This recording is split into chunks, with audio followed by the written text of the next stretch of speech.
Hola, amics i amigues. Em dic Lisai i vaig a l'escola Beethoven del curs de sisè. Us vull explicar un llibre que m'ha agradat molt. El seu nom és Ca la Lola. La seva autora es diu Txell Martí. El llibre es tracta sobre una dona que és gitana, que es diu Lola i que va ser adoptada per uns moros. I al barri per això li diuen la Mora. Lola vivia en una teulada amb els seus animalots, 2 gats, un ànec, una gosseta i un conill blanc. Un dia, a un fill del peixater li va caure una cosa al cap i el peixater es va espantar molt i va convèncer a tots els veïns dient que la Lola era d'una secta. Però no tota la gent del poble se'l va creure.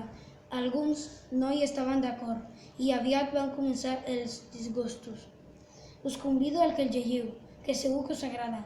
Adeu, fins a la propera, amics.